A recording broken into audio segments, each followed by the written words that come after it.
Welcome, dear horror listener. You're tuning into Horror Radio, and I'm truly grateful you're here. Whether you're a long-time listener or just stumbled upon this channel, thank you for joining me for another scary tale. If you enjoy these stories, don't forget to like the video and subscribe. It really helps the channel grow and means more than you know. I'd also love to hear from you in the comments. Tell me where you're watching from, what brought you here, or even what kind of story you'd like to hear next. Your support keeps this channel going, and I appreciate each and every one of you.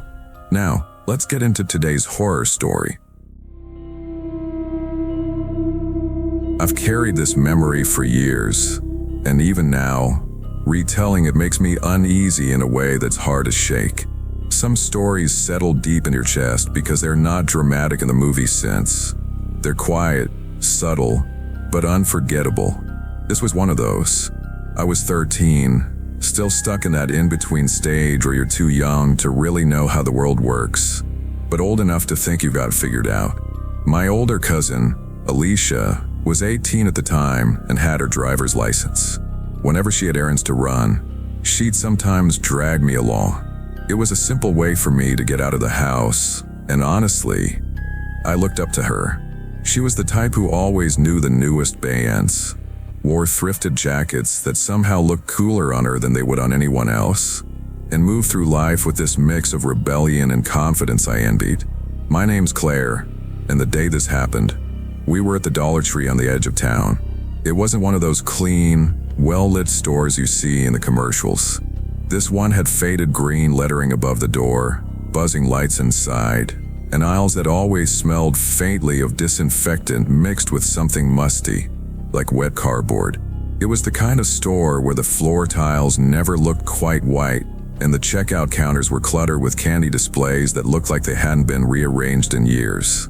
We went in for the basics: paper towels, dish soap, maybe some snacks to keep in the car. I remember drifting down the candy aisle while Alicia picked out what she needed. That's when he walked in. At first, I didn't pay him much attention. He looked like the kind of guy who didn't belong in a quiet Dollar Tree on a weekday afternoon. Dressed all in black, heavy boots scuffing against the tile, a chain hanging from his jeans, piercings that caught the harsh fluorescent lights. To my naive, scene-phased brain, he looked interesting, maybe even cool. That was the first mistake, assuming coolness instead of danger. I was lingering near the shelf of knockoff sodas when I noticed him looking at me, not in a passing glance way, but in a fixed, deliberate way that made my stomach tighten without me even understanding why. He walked over, slow, like he had no intention of hiding the fact that he was coming straight for me. "You're really pretty," he said. His voice had a rough edge to it, like gravel under shoes. "What's your name?" I froze. At 13, compliments like that felt intoxicating, like being noticed suddenly made me older and important. My throat caught before I muttered something small, and he followed up immediately with, "Can I get your number?" I should have said no. I should have walked away. But when you're that age, there's this tug between fear and flattery, and I let the flattery win. I gave him my number.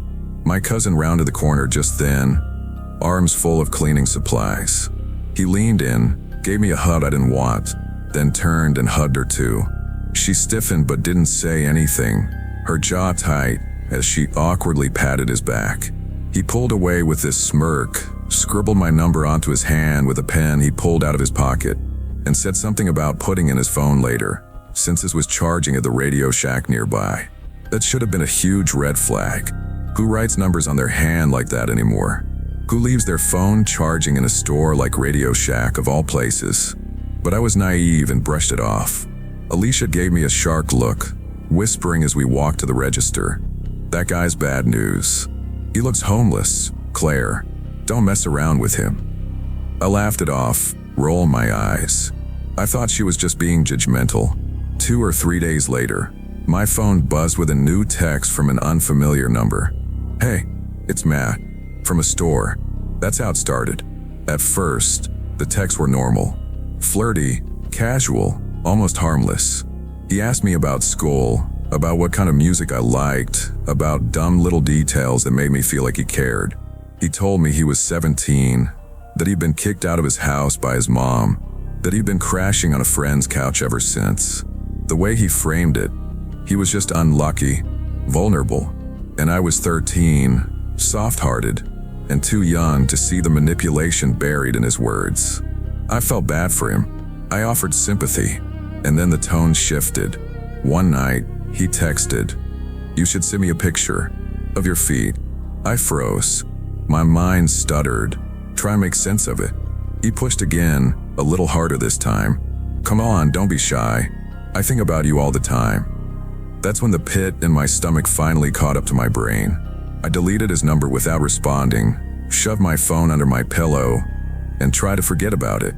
For a while it worked, but the story didn't end there. 2 years later, I was 15, standing outside a small music venue in downtown Dayton. It was the kind of place with peeling paint on the walls, a dimly lit marquee, and crowds of kids in band tees stretching down the block.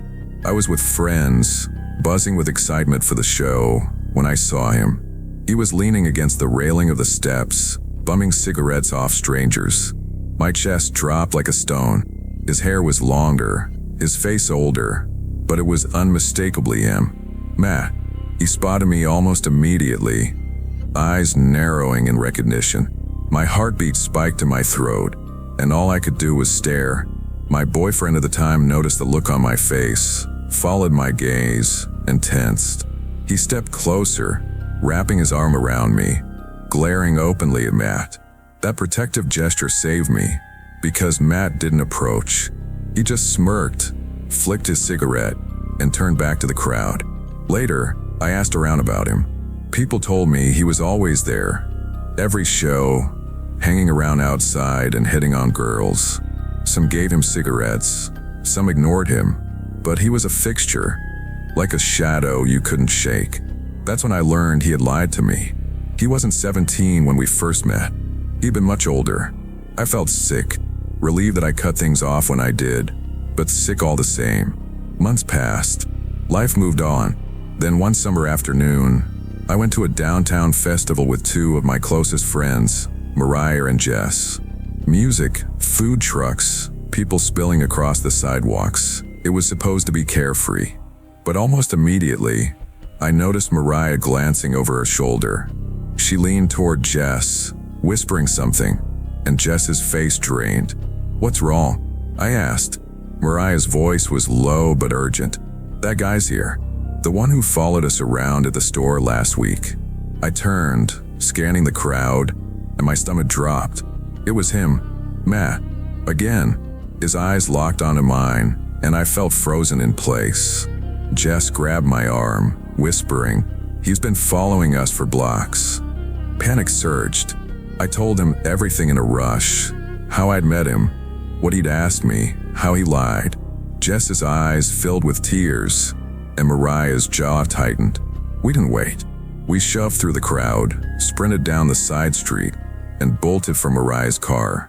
We didn't breathe until the doors were locked and the engine was running. After that, I never saw him again. Not in person, anyway. Years later, scrolling through local news articles, a headline caught my eye. "Man arrested for taking photos of woman in restaurant bathroom." My heart stopped. The photo was grainy, but the face was clear. It was Matt. The article said he had a string of similar offenses: voyeurism, harassment, creeping on women in public places. I remember just sitting there, staring at the screen, every hair on my arms standing on end. I had been inches from becoming another name in a headline like that. I never told my parents the full story. Never told Alicia how close she'd been to being right about him. Sometimes I think about what would have happened if I hadn't deleted his number when I did. If I kept texting, if I'd been just a little more naive. Even now, walking into a Dollar Tree late at night makes me uneasy. The hum of the lights, the empty aisles, it all reminds me of that moment when he asked for my number, and I thought it was harmless. That's the part that lingers most. Not the chaos years later, not the panic of running through a crowded festival. It's that first moment, in an ordinary store, where danger slipped in disguised as attention. And it makes me wonder how many other kids have had that same moment. How many didn't get out as clean as I did?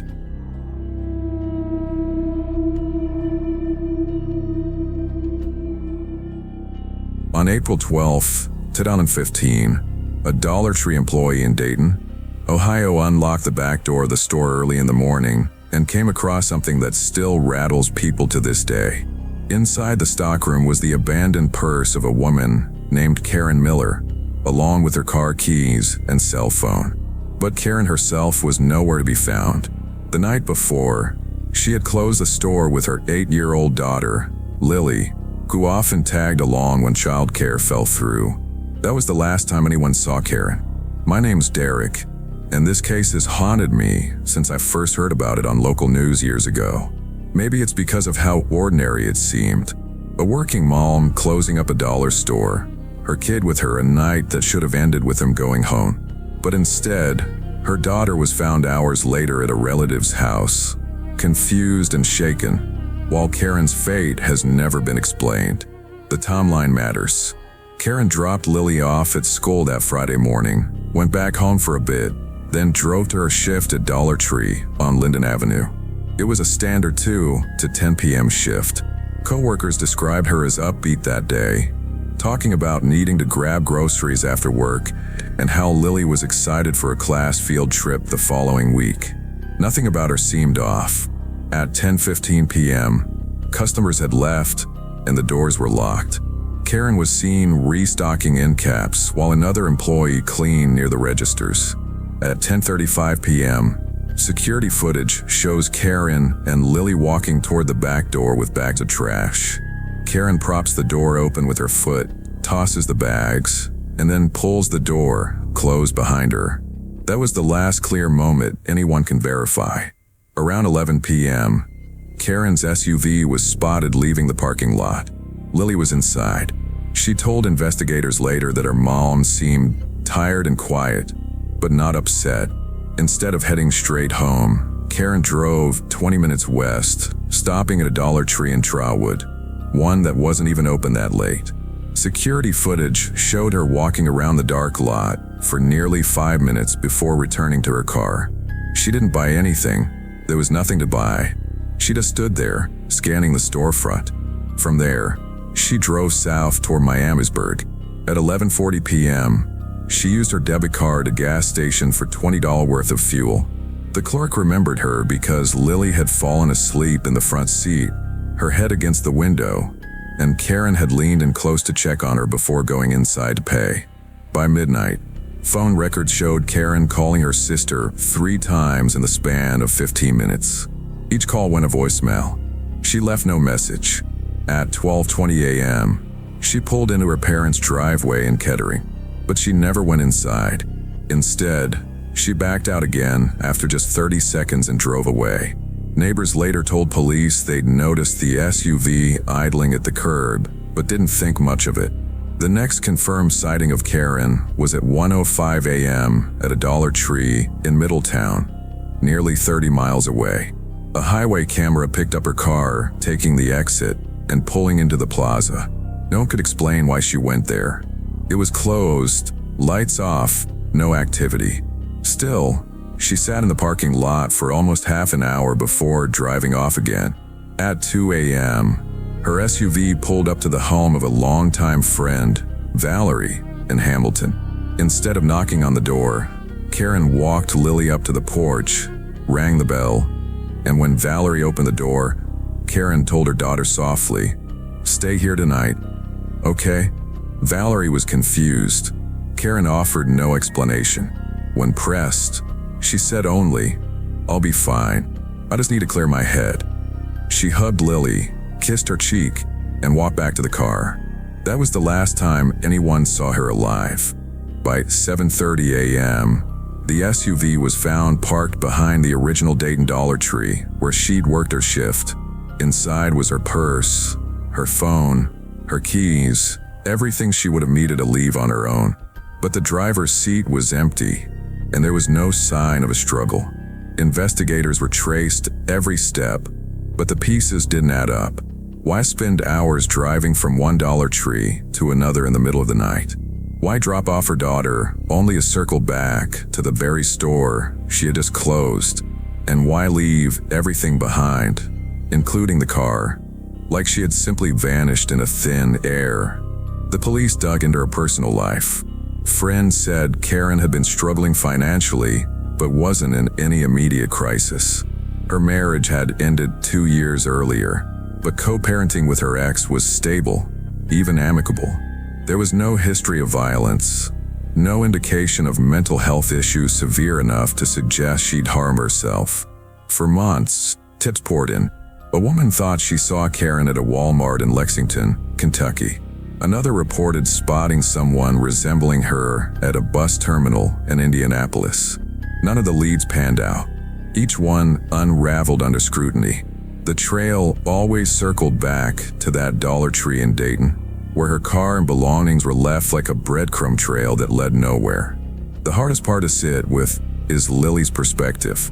She remembers being half asleep, waking in the car to see parking lots lit by sodium lamps, storefronts she didn't recognize, her mother's profile silent at the wheel. When she was older, she described it as a night of floating, where time slipped and nothing felt real. The last thing she remembers clearly was her mother telling her to be brave when she left her at Valerie's house. Years later, the unanswered questions still gnaw at people who knew Karen. Did she meet someone at one of those empty Dollar Tree lots? Was she lured by someone she trusted, or running from someone we'll never identify? Was the return to her own workplace a desperate attempt at safety, or some unfinished plan we'll never understand? The official word has never changed. Karen Miller disappeared in the early hours of April 13th, 2015, her car abandoned, her daughter safe, but scarred by questions no one can answer. The case remains open, though each year it drifts further into that quiet category of mysteries that no longer make headlines. And yet, for those who shop in that strip mall, who see the automatic doors open and hear the familiar beep of a scanner, there's a shadow that lingers. A reminder that a simple closing shift can fracture into something unexplainable. For me, it's the ordinariness of it that unsettles the most. Not a dramatic chase, not an obvious motive, not even a clear crime scene. Just a mom, a child, and a night spent circling Dollar Trees until she disappeared. A life swallowed in the span of a few hours, with no good explanation. Even now, when I pass a Dollar Tree late at night, lit by harsh fluorescent bulbs against an empty lot, I can't help but think about Karen, and how the last places she was seen were stores exactly like that.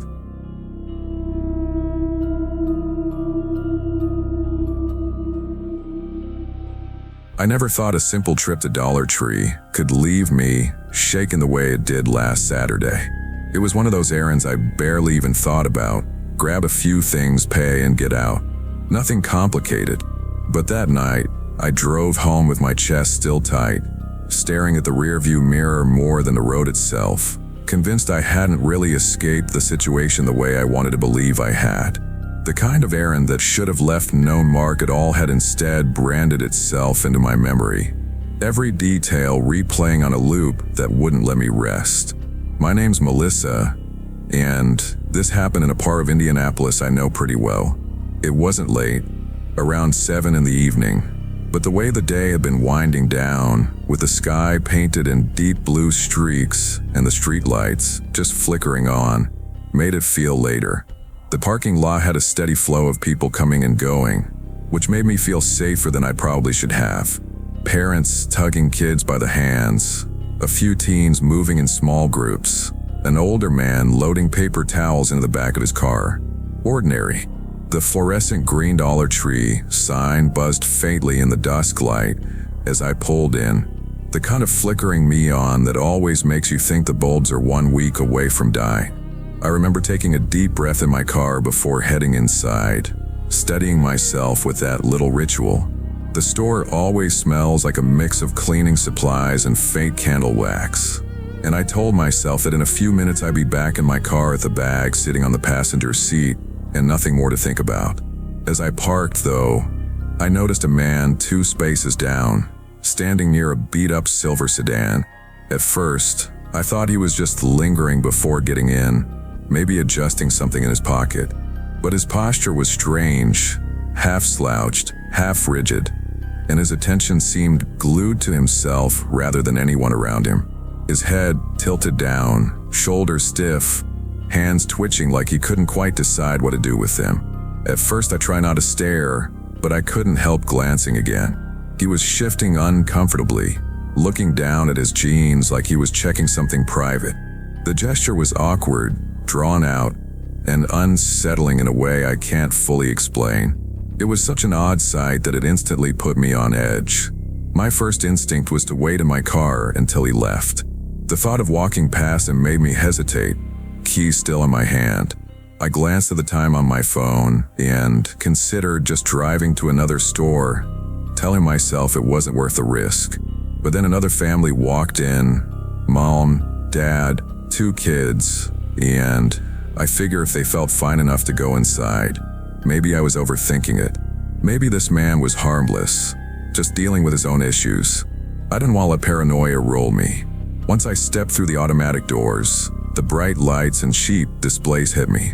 The sound of the doors of sliding open was sharper than I expected, almost startling. I grabbed a basket and reminded myself to keep moving. Sponges, paper plates, maybe some candy for the weekend. The overhead fluorescent lights hummed steadily, washing everything in a sterile brightness. The aisles were neat, but crowded with those promotional bins they wheel out, stacked with seasonal decorations and off-brand toys. But I couldn't shake the feeling of someone behind me. That sensation you get when a presence is close, too close, and your body notices it before your brain does. A quiet awareness that the space you're occupying isn't entirely yours anymore. I slowed my pace in the party supplies aisle and turned, and there he was, the same man from the parking lot, now only a step or 2 behind me. His nearness made the hairs on the back of my neck rise. He wasn't pretending to look at anything either. He was just there, standing uncomfortably near, eyes darting but not really landing on anything in the aisle. The kind of presence that felt intentional without needing words. My stomach dropped. I froze for half a second, trying to calculate what to do, then forced myself to walk quickly toward the front registers. My heart was racing hard enough that I could hear it in my ears, each beat loud and heavy. The sound of my own shoes against the tile floor felt too sharp, as if announcing every step. There was a cashier standing near the end cap, a young woman with a half-bore expression, and I went straight to her like a lifeline. I didn't want to make a scene, so instead of blurting out what was happening, I asked her, "Hey, could you tell me where the dish soap is?" My voice sounded way too high, like I was trying too hard to act normal. The words rushed out too quickly, brittle around the edges. She pointed vaguely toward the back and barely made eye contact. I could tell she wasn't registering the panic in my tone. To her, I was just another customer asking about a product. When I glanced sideways, the man had veered off down another aisle, but I knew he was still lingering. I could feel it, the weight of being watched, the anticipation in the air. I walked slowly, pretending to shop, but every time I tried to angle toward the front, I catch a glimpse of him near the entrance doors. He wasn't leaving. He was waiting. That realization made my throat tighten. I imagined myself walking out, only to have him follow me into the parking lot, the way he had been trailing me inside. The idea of being alone out there with him made my legs feel weak. I tried calling a friend, but the signal inside the store was spotty. The phone buzzed once, then cut off. My hands were shaking as I scrolled through my contacts, pretending to compare items on the shelf just to buy time. All I wanted was a clear way out, but the thought of walking through those doors with him, so close to them, made me dizzy. Minutes passed like hours. Every second dragged under the weight of my own fear. I debated asking the cashier to walk me out, but she seemed checked out, barely interested in helping when I asked about soap. It didn't feel like she would take me seriously if I told her what was happening. Her expression hadn't changed since I'd approached her the first time. Blank, almost irritated at being bothered. I hated how small and trapped I felt in that moment. An adult woman with a basket of dollar cleaning supplies, paralyzed by the thought of leaving a store. Then I saw my chance. A couple was heading toward the exit, pushing a cart piled with snacks and paper towels. I dropped the basket I'd been carrying. It clattered louder than I wanted it to, the sound echoing in the quiet aisle, and hurried behind them. My heart was hammering in my throat, each beat sharp and uneven, but I kept my head down, moving with their pace until we reached the sliding doors. The cold air of the evening hit me hard as I stepped outside, the chill sinking deep after the harsh fluorescent heat of the store. I stuck close behind them all the way to the lot, matching their steps, hoping they wouldn't notice how desperate I was to blend in. The man noticed me then. I caught him in my peripheral vision, stepping quickly from the entrance as if he realized I was making my move. His pace was too deliberate to be casual. My legs moved faster on instinct, almost breaking into a jog, and I fumbled for my keys as I reached my car. The metal edges of the keyring slipped against my fingers, slick with sweat. I pulled the door open, jumped inside, and slammed it shut. My hands barely worked, trembling too much, but I managed to lock every door before he got close. The click of the locks felt like the only barrier between me and whatever he had planned.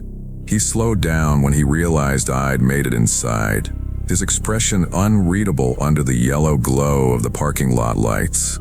He didn't look angry or disappointed, just empty, almost routine. Then he turned, walked to a white SUV parked near the entrance, and slid into the driver's seat. I stayed in my car, clutching the wheels so tightly my knuckles ached, watching his brake lights flare as he pulled away casually, like nothing strange had just happened. Like following someone through a store and across a parking lot was the most natural thing in the world. I waited another 5 minutes before leaving, terrified he'd circle back. My whole body felt shaky, the kind of tremor that doesn't go away just because the immediate danger is over. What unsettled me most wasn't just his behavior, it was the lack of help. The cashier barely looked up, and no one else in the store seemed to notice. I kept asking myself, what if I hadn't left behind that couple? What if I'd been forced to walk out alone? That's the part that sticks with me. How quickly safety can crumble in an ordinary place. You walk into a store for cheap groceries or a box of tissues, and suddenly you're calculating how to get back to your car without being followed. And it makes you realize how thin that line is between feeling fine and feeling hunted. Even now, days later, I still think about his car pulling out of the lot. How calm he looked, how practiced. I wonder if I was the only person he followed that night, or just the one who managed to get away.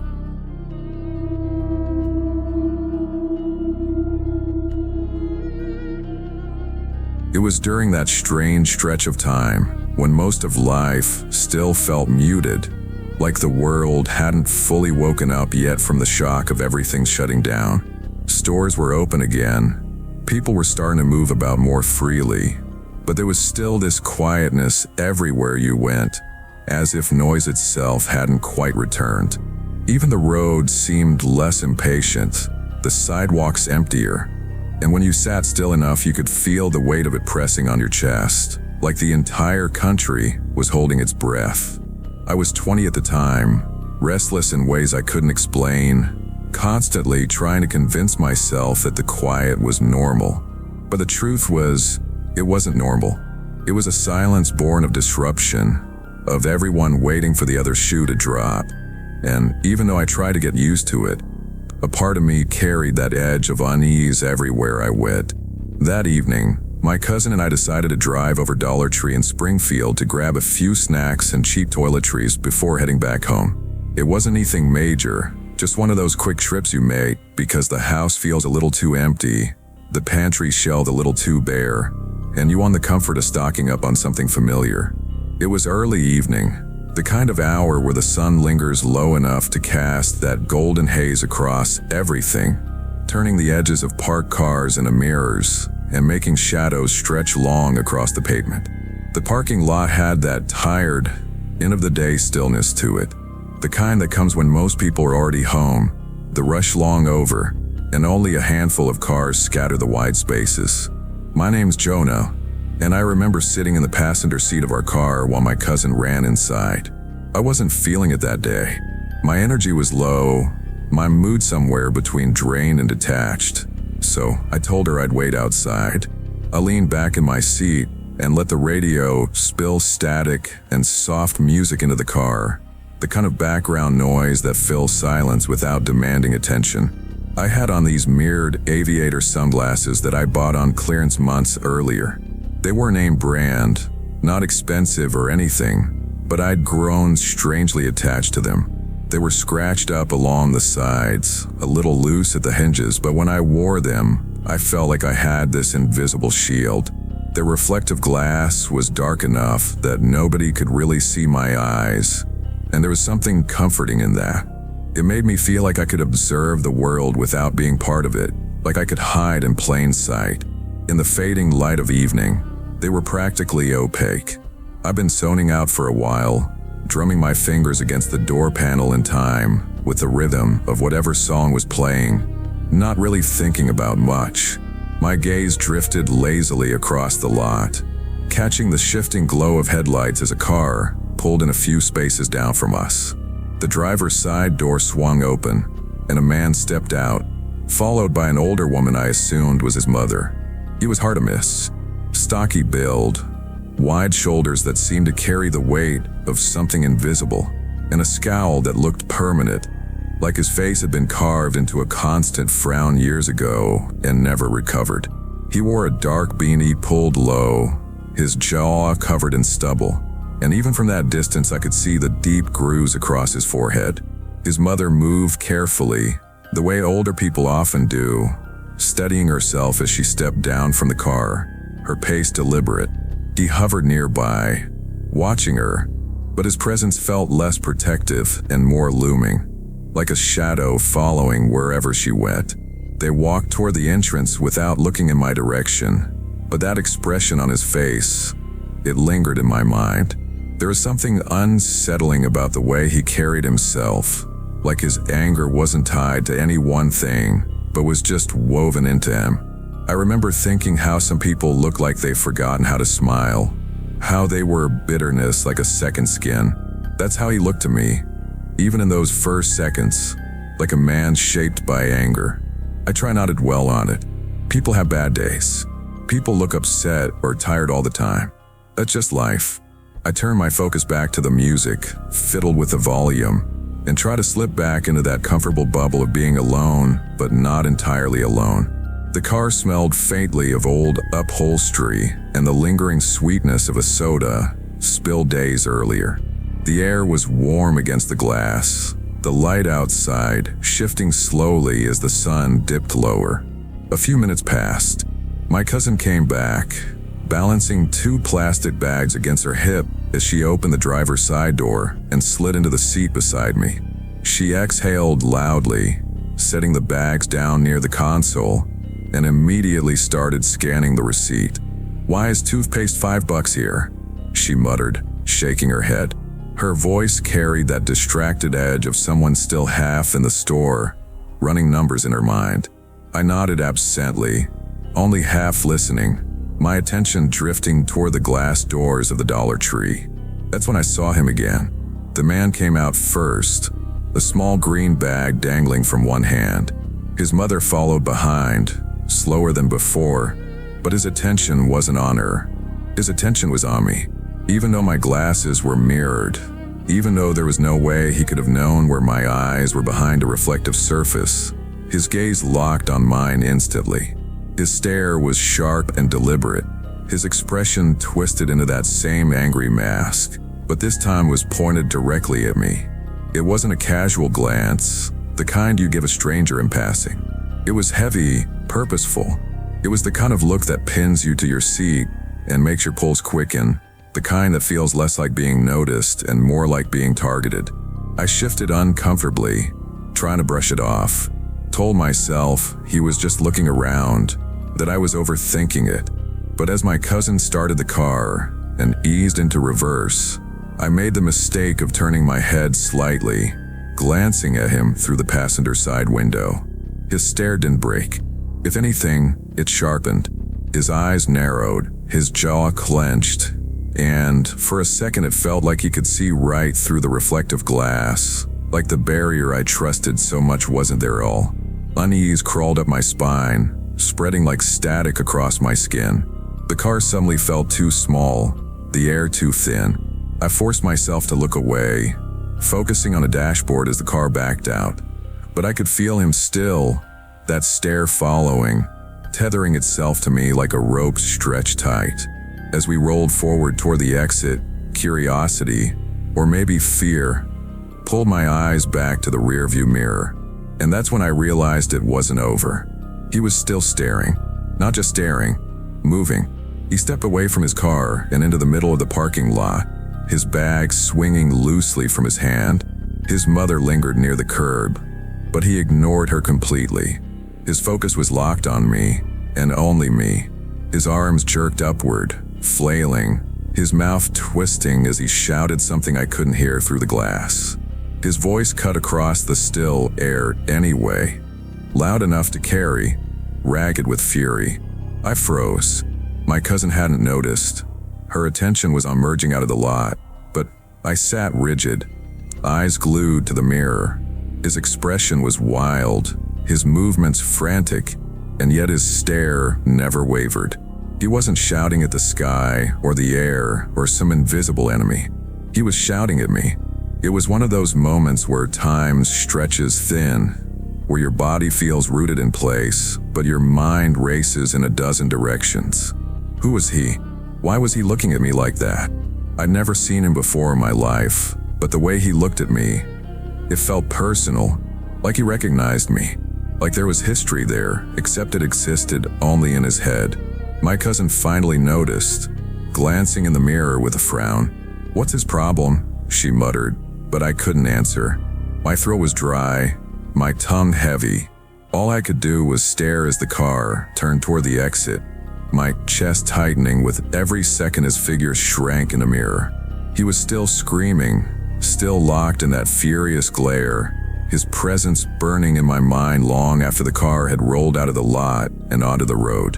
The drive home was quiet. Neither of us spoke much. My cousin seemed unsettled, but not shaken the way I was. She shrugged it off, mumbled something about crazy people being everywhere these days. But for me, the silence that followed wasn't the comfortable kind. It was thick, suffocating. My thoughts churned, circling the same question over and over. Why me? Even now, years later, I still think about that man sometimes. The way his eyes cut through my reflection, the way his anger ignited out of nowhere. I wonder if he really saw me, if in his mind I was someone else entirely, someone he hated, someone he thought he knew. And what unsettles me most isn't just that he looked at me. It's that he believed he saw me, and I'll never know why.